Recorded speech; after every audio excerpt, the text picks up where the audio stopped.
इस संसार की सबसे शक्तिशाली वस्तु। क्या आपको पता है कि इस संसार की सबसे शक्तिशाली वस्तु क्या है? क्या वो आपके पास भी है? और अगर है तो क्या आप उसका प्रयोग करना जानते हैं? जय श्री श्याम दोस्तों। क्या आपको पता है कि संसार की सबसे शक्तिशाली वस्तु क्या है? और क्या वो आपके पास भी है? और अगर है तो क्या आप उसका प्रयोग करना जानते हैं? आइए इस कहानी के माध्यम से इन बातों को समझते हैं। एक दिन गुरुकुल के शिष्यों में इस बात पर बहस छिड़ गई कि आखिर इस संसार की सबसे शक्तिशाली वस्तु क्या है। कोई कुछ कहता तो कोई कुछ। जब पारस्परिक विवाद का कोई निर्णय ना निकला तो फिर सभी शिष्य गुरुजी के पास पहुँचे। सबसे पहले गुरुजी ने उन सभी शिष्यों की बातों को सुना और कुछ सोचने के बाद बोले, तुम सभी की बुद्धि खराब हो गई है क्या? ये क्या अनाप शनाप निरर्थक प्रश्न कर रहे हो? इतना कहकर वे वहाँ से चले गए। हमेशा शांत स्वभाव रहने वाले गुरुजी से किसी ने इस प्रतिक्रिया की उम्मीद नहीं की थी। सभी शिष्य क्रोधित हो उठे और आपस में गुरुजी के इस व्यवहार की आलोचना करने लगे। वो आलोचना कर ही रहे थे कि तभी गुरुजी उनके समक्ष पहुँचे और बोले, मुझे तुम सब पर गर्व है।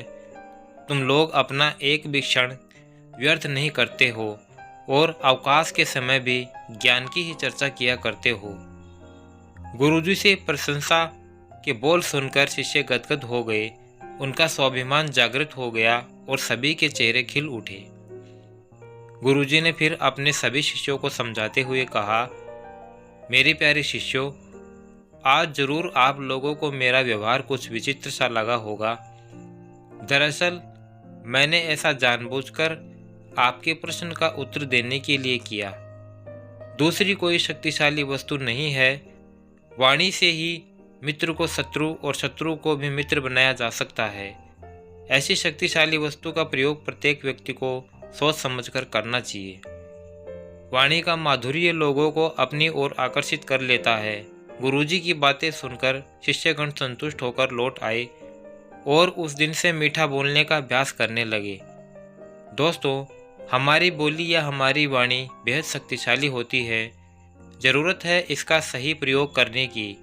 यदि हम अपनी बोली अच्छी रखते हैं और अपनी बात बिना औरों को ठेस पहुंचाए हुए कहते हैं तो ये हमारे व्यक्तित्व को संवारता है और हमें लोगों के बीच लोकप्रिय बनाता है।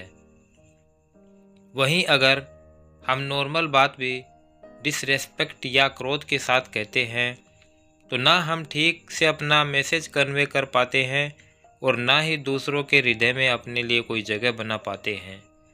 अतः हमें हमेशा सही शब्दों और सही लहजे का चुनाव करना चाहिए।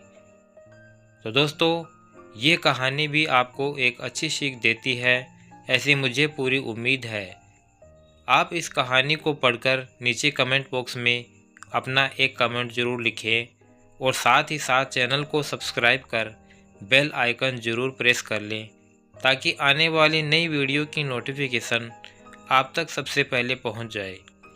वीडियो को अंत तक देखने के लिए आपका दिल से बहुत बहुत धन्यवाद। जय श्री श्याम।